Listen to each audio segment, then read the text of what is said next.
Ken Forrester, Executive Director at Momenta. Welcome to our Digital Thread podcast, produced by, for, and about digital industry leaders. In this series of conversations, we capture insights from the best and brightest minds in digital industry. They're executives, entrepreneurs, advisors, and other thought leaders.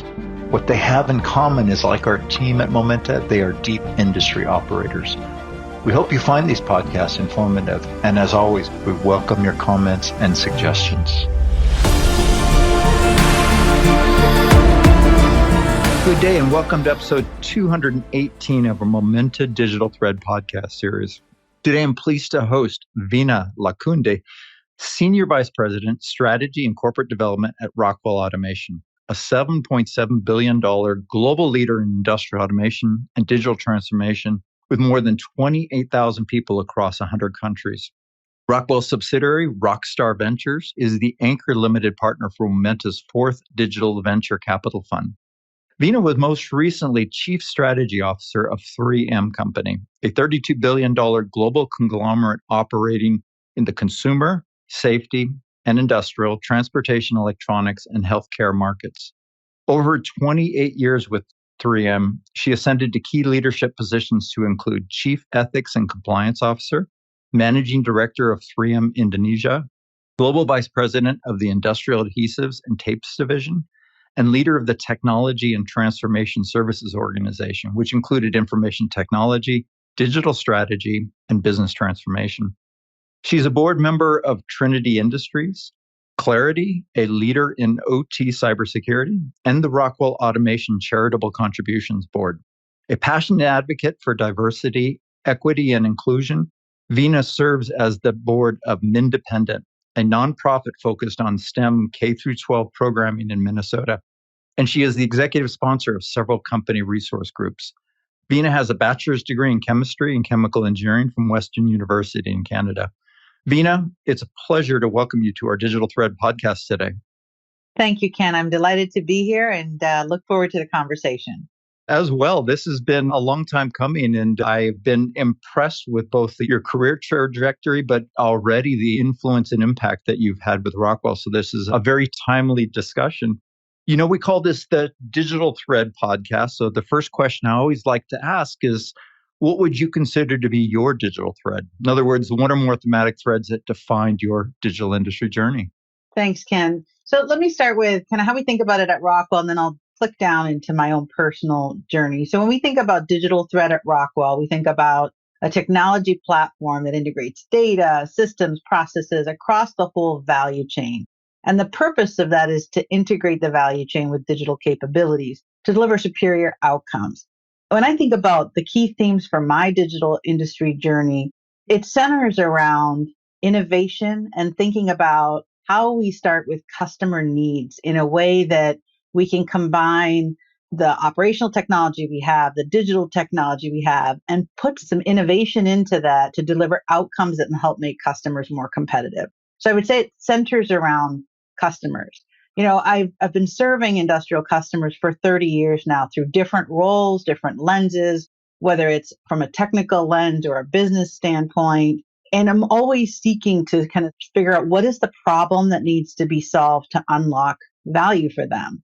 And in that process, you know, really listening. And early on, I discovered that being, you know, an anthropologist and having that mindset of observing have really helped me figure out how to bring those capabilities together to help customers. If I think about in my prior company, it was material science focused. And if you think about, we used to think about how to create value by driving quality for customers, whether they were consumables or they were critical things like adhesives that held together aerospace components, and they had to last the life of an airplane under harsh conditions. We started with, how can we help customers with more of that material science solution? But we had to evolve, right? Because what happened was customers said, look, I can't build 100 prototypes of different formulations. So how are you going to share with me what your adhesive can do under different conditions? And that forced us to think differently about how we innovate. And we developed what I would call finite element analysis, which helped us model all the variables in the condition. So we could run series of experiments and show customers, here's the top 3 formulations that we think would work work. So I think at the end of it, spending time with customers in many industries, understanding their problems and helping them find more ways to win is really about like the themes of how I think about digital industry journey. At Rockwell, let me just kind of fast forward. Rockwell's been a very successful company for over 120 years. And it's primarily been through the programmable logic controllers on the factory floor, which collect vast amounts of data, really understanding how we can take that and move up the technology stack to derive software and services that really put people at the center to make really strong business decisions or manufacturing decisions has been a key theme of the work that we're doing now, that I'm doing now. Wow, that's quite an impressive track record already in discussion. I like the idea of anthropologist. Perhaps we'll just subtitle this industrial anthropologist because I think that adequately describes what you've done. Of course, I love the fact you started with innovation because anytime somebody votes on the most innovative companies, 3M is likely to show up right at the top of that list. So I know you had quite a trajectory there from R&D and technical services 1994 through a steady ascension across sales, marketing, strategic business development, operations, general management, of course, the executive leadership roles we discussed. To what do you attribute your success there and what are you most proud? Yeah. Ken, thank you for that. Do some really good reflection upon this. If I think about part of what helped me be successful was being in an environment where you are encouraged to be curious, where you are encouraged to reach out to others to help you in your learning, to collaborate and ideate together, raise your hand for opportunities that may not be in your traditional career path. So as you described, I had different roles. I didn't choose the chemistry, chemical engineering track only, but being an avid problem solver helped me deliver in the roles that I was in and then get the credibility to move to other roles. And leaders had, if they had the confidence that you could rise to the task, you were given those opportunities. So I think that is a very key leadership principle that I have taken forward. I had a broad variety of sponsors that supported and invested in my potential. But I think about what was it that I contributed to this? I think about three things. I think about curiosity, I think about courage, and I think about confidence. So if I click down into curiosity, the ability to ask questions, the ability to have a growth mindset. So I don't know this yet versus just I don't know. So how do you seek that out? Also seeking out diverse perspectives and being clear that I am not going to have all the answers. So how do I make sure I'm casting my net wide to really understand who could help me with getting the answers to my questions? I would tell you early on, just an anecdote, I went from R&D in the lab to what we called application engineering, where you're going to solve technical problems for customers. And I would get so enamored with how customers would manufacture things, their processes. The sales reps would eventually be like, Veena, we got to go. Like, this is great. We solved the problem. We need to move on. You can't keep, you know what I mean? So it was interesting, but I had a lot of curiosity. The second part would be courage, and the courage to challenge the status quo, right? So just because things have always been done a certain way doesn't mean, or they didn't work in the past, or speaking kind of the truth when maybe the rest of the team sees it, but nobody's willing to put forward that, hey, we need to confront a different reality. I feel like that's been helpful in helping me, put things on the table, then of course work through problems to deliver solutions. And then confidence, and I don't mean confidence as in arrogance, but confidence in my ability to seek the right team out, get the right help, and deliver outcomes with authenticity. So confidence in being who I am, not trying to be someone else. I think if I'm say, what am I most proud of so far? It's the leaders that I've developed. I've tried to pay it forward and take that look for potential in people and put them in positions where they can grow, contribute, and develop into stronger leaders. And they're not always the quote unquote traditional picks for those roles. You certainly brought some strong traits. I love this curiosity, courage, confidence into your role and your leadership there. Arguably, you were in really good fertile ground in terms of 3M. They've been recognized as an innovation powerhouse. They've been awarded the U.S. government's highest award for innovation, the National Medal of Technology. I've heard many attribute its 60,000 products, including, of course, Scotch, Command, and Post-it notes, to what is called a robust and rich organizational culture and structure that promotes, encourages, and facilitates innovation. What did you see as the key enablers of innovation there?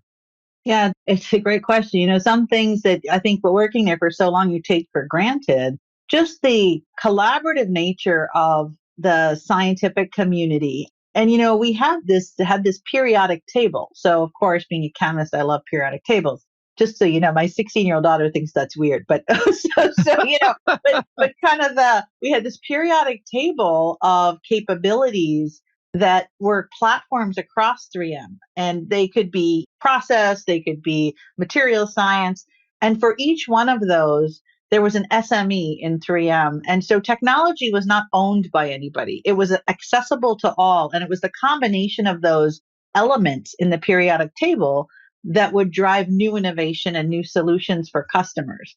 So that accessibility to that talent and that thought leadership across that periodic table, no matter where you were in the company, was really helpful in driving innovation. And then, of course, there was this historically famous 15% time where people were encouraged to think about innovations and solutions or solve problems that were outside of the scope of their daily objectives. And given the tools and the access and the talent you could tap into, there was a lot of innovation created in that 15% time as well. Of course, I really wanted to draw out a lot of the 3M experience because I'm genuinely excited about what you are already bringing to Rockwell Automation. So you joined in late 2021 as Chief Strategy and Corporate Development Officer. I'm curious, what attracted you to the company? Yeah, it's a great question. There's maybe four things I'll talk about. One, Rockwell is more of a pure play industrial automation and digital transformation company. There's a lot to be learned by having a long tenure in a diversified company like 3M, where we had industrial, electronics, and energy, we had consumer and healthcare, but really kind of being able to focus and create value in more of a focused way was exciting to me because I wanted to continue to serve industrial manufacturers. I've grown up in understanding their problems, understanding how the world is changing, and really wanting to hone in was one of the reasons. The second reason was the purpose. And so it's funny, can people say, well, it's Gen Z and millennials who love purpose. I'm Gen X. I want to have purpose. I want to work for a company who has a strong purpose. I think that's important for everybody. But when I saw that the purpose of Rockwell Automation was to expand human possibility, that truly got me excited because, some people can think of automation as replacing people. And that's really not the intent. The intent is really about expanding what's possible for humans and using automation, using digital transformation to be able to do that. And so that was exciting for me.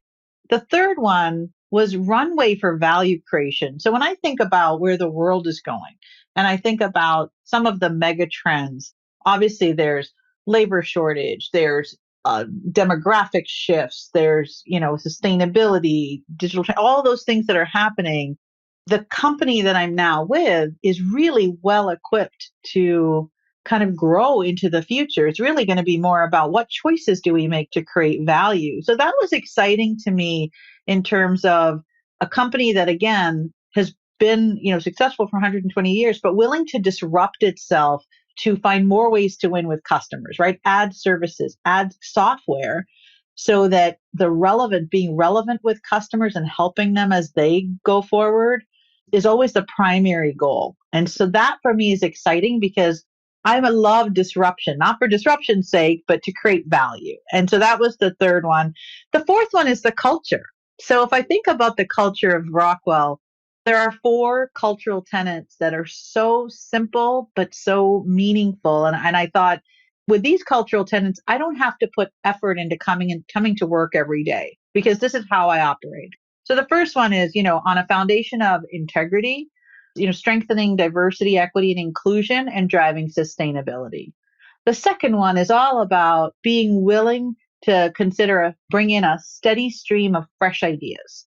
So that means looking outside, looking for inspiration in different places and bringing it back in. The third one is being willing to compare ourselves to the best possible alternative. So that is really about don't compare yourself to yourself. Compare yourself to what's happening outside. And are we continuing to differentiate and move forward? And the fourth one is about improving the speed of decision making. And when I think about that, I think about radical simplification and I think about decision making closest to where the work is being done. And so those four things I've thought about, that's exactly how I operate. So working for this company is going to be kind of just in line with my values and how I think about the work that needs to be done. Excellent. Let's talk a little bit about your role. So you're Chief Strategy and Corporate Development Officer. I'm curious, what's your remit, maybe as key focus areas, and probably most importantly, how are you weaving some of the industrial innovation experience into Rockwell? And maybe even talk about a couple of your early wins. Yeah, sure. So when you think about strategy and corporate development, right? So it's really around how do we think about the next step of the journey for Rockwell? What are the choices we're going to make? What's the playing field that we're going to play on? And how are we going to create differentiated value? If I think about it and get alignment all the way through strategy to execution, right? And if I think about today, we have a publicly available long-term profitable growth framework to outline the levers on a path to 9 billion. And it wasn't the 9 billion, but it was the pace of growth that was important. And so every year the organization rallies around how are we going to drive that through a mix of perform and transform targets, right? And so we've been through a process of how are we going to think about the next horizon? What's the process we're going to use? So strategy formulation, standard work, how are we going to align around it? How are we going to measure and track? So operationalize, what do we want to get done in year one? That is a mix of perform and transform priorities. And then how do you course correct? And so I'm very proud that we've kind of brought this strategy to execution lifecycle in to Rockwell. And this is our first year of iteration. And what you'll see at Investor Day in November here in Boston is the outcome of the next leg of our journey. If I think about the corporate development side of our group, it's really taking the strategy. And when you think about build, buy, partner, invest, how do you deliver on the choices you've made? Really thinking about the buy, partner, invest piece of that equation. And so, we have a group that focuses on acquisitions. And if you see, they're aligned with strategic priorities. So our current public framework talks about 1% revenue growth from inorganic activities in the areas of information solutions, connected services, in market expansion in Asia and Europe, Middle East, Africa, and then advanced material handling. And I'm very proud that we have been able to deliver against that for the past, over the past 5 to 7 years. And we continue. So just a month ago, we announced the acquisition of ClearPath Robotics in Canada, which is an autonomous mobile robot company with a research arm that really is about, production logistics. So we think, given our portfolio and how we create value for customers, really tackling the production logistics space is going to be very value add for our customers. Now, I also want to talk about invest, because invest is critical. We've always invested in some venture activity, typically in late stage companies. And, as companies are scaling and they're looking for commercial partnerships, and we see a win-win there. What I'm very proud of is in our team is that we are expanding the aperture to really say, look, we need to have place bets, investment bets across the continuum of life cycle of startups, from pre-seed, seed, stage A, as well as all the way to series D and E. And that's been an area that's been untapped for us. And so I'm very excited that we are now have a kind of scope and what are we going to do there? And part of it, with ROK Star Ventures, as we've named it, is of course working with you and Momenta on the fund that you described. We're really aligning on what are those areas that we want to be sensing, learning more, right? And whether it's to understand, to disrupt ourselves, to kind of challenge our thinking, or to look for future acquisitions. All of those things are critical for us to be successful in the future. We always need to be sensing the landscape through a variety of mechanisms. So I'm very proud about that progress as well. And we're very proud to count you as an anchor LP in the fund. I often tell people my first true programming experience was in Allen Bradley PLC way back when. And so in some sense, this was coming home for me in terms of Oh, being nice. able to work with Rockwell. So you clearly have been a long-term pioneer and influencer in this industrial automation space, especially in the US. So you talked earlier about megatrends, and clearly manufacturing or industrial automation is at an important crossroads. There's reshoring, the energy transition, manufacturing labor challenges. I'm curious, what are some of the key trends you're watching relative to Rockwell in the future of industry? Yeah, we kind of theme things in four areas. So one is we'll say, look, the whole world is thinking about digital transformation and artificial intelligence, right? I mean, Ken, I don't think you can listen to an earnings call or anything without counting the number of times someone says artificial intelligence. But what we're thinking about it is how will it help improve the way work is done?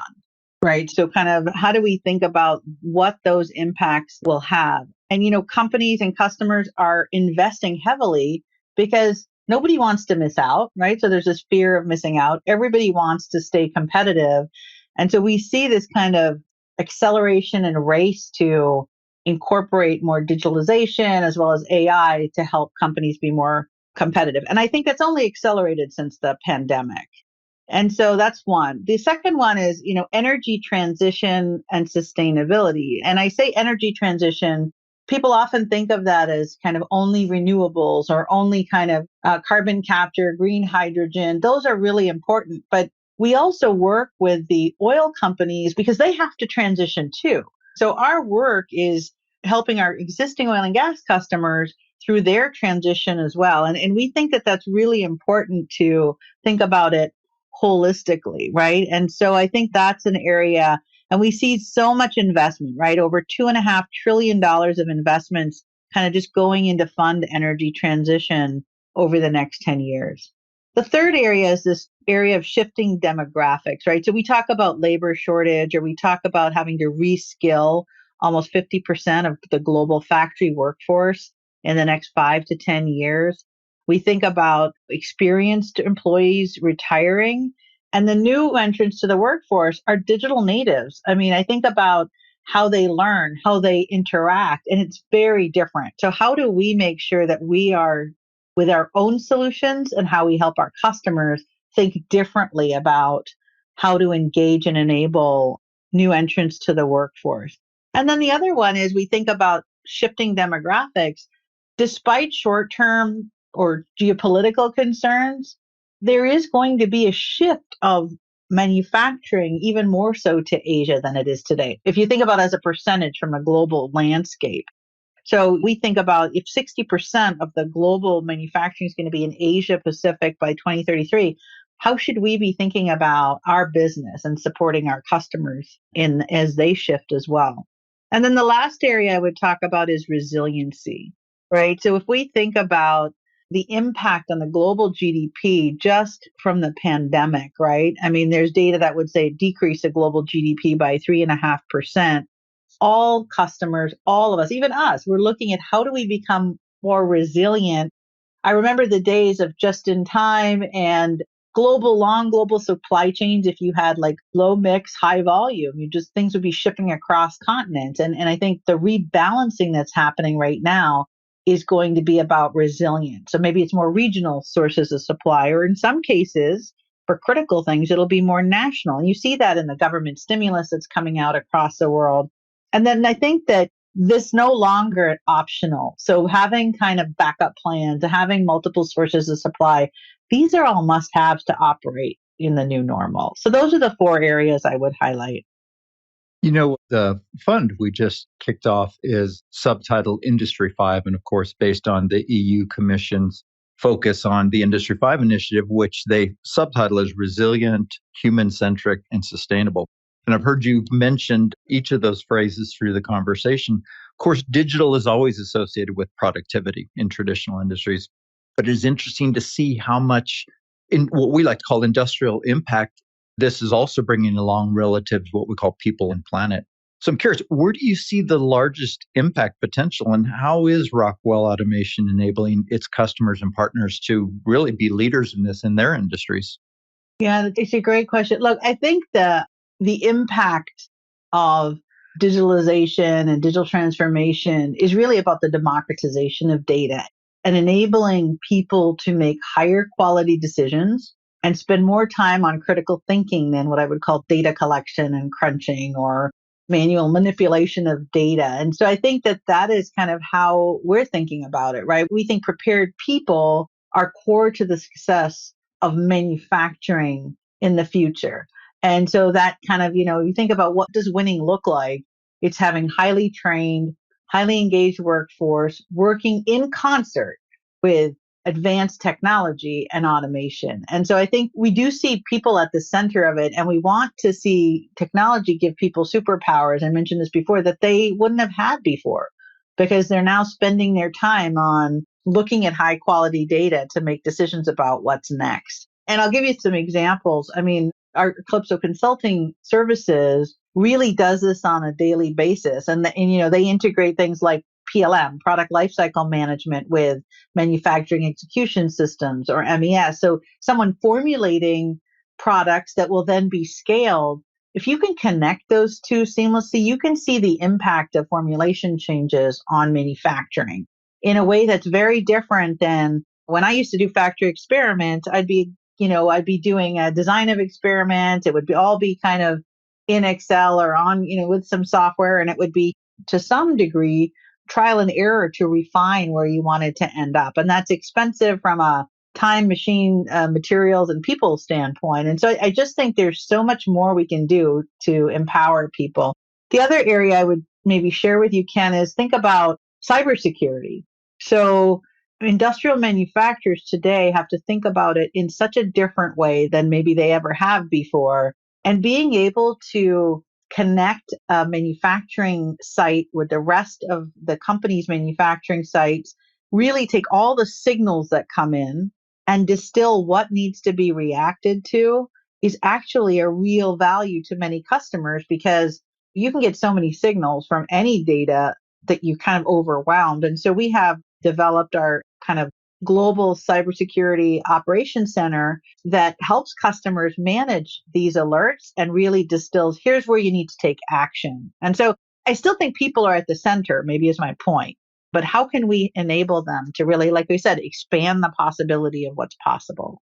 Yeah, I was having another podcast conversation recently, and the gentleman reminded me that mass production can also be production by the masses. It's the same result, Yeah. right? Yeah, And we always think about large centralized stovepipe manufacturing, if you will. But more and more, I think to your point, we are seeing, as you like to call it, the democratization of data. And thus supply chains even become more interdependent and complex and diverse. And that's the beauty when you start to talk about security. It's an absolute prerequisite to work in an ecosystem like that. Look, I know you are a passionate advocate for diversity, equity, and inclusion. Tell us a little bit about some of your activities here and how you weave this into your everyday leadership. Yeah.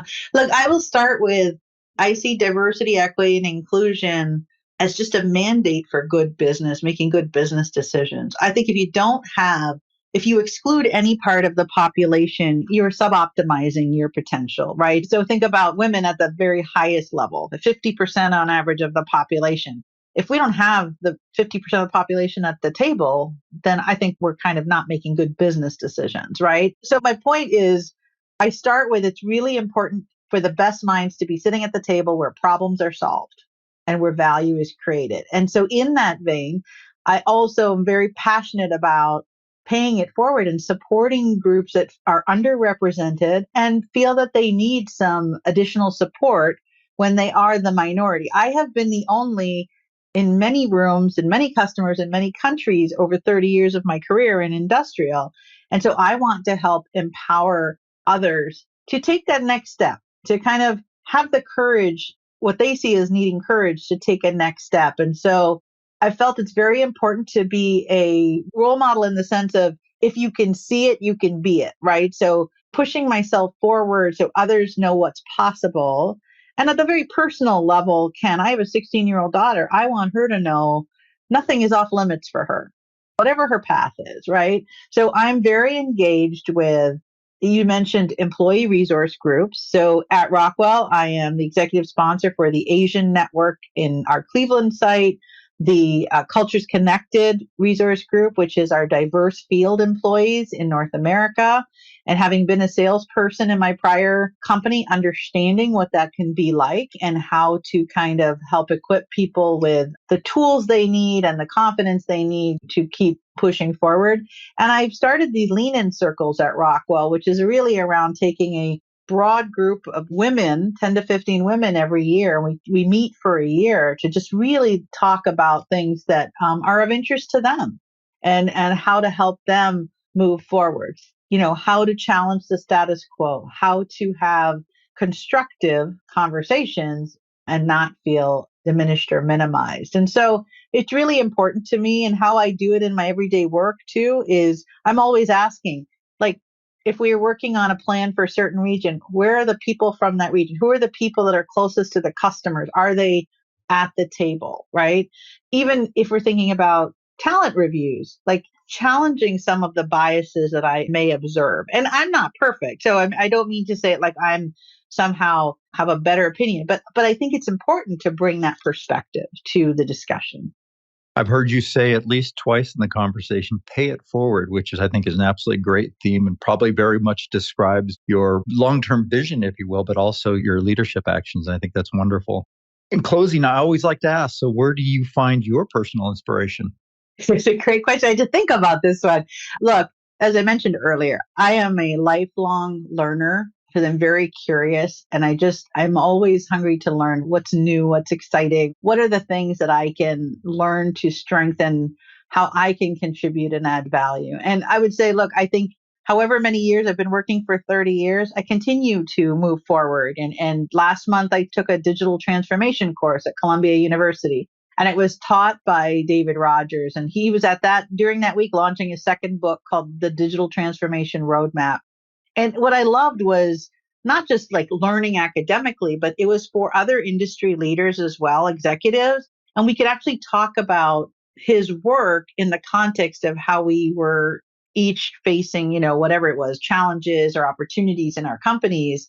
And it was global. So we had people from around the world and coming away with basic learnings, right? So digital transformation is never done. It's not about technology. It's more about leadership, strategy, and transformation. And how do you think about, nothing will work if you don't have an aligned shared vision up front. So it was just, I love to learn. So that was a great experience in terms of one, in that experience too, I learned from leaders from Walmart, for example, how did they think about the digital transformation? So we had David Glick there from Walmart, or Chris LaSala, who's formerly of Google, and being able to ask questions and kind of exchange ideas. I find that inspiring and energizing.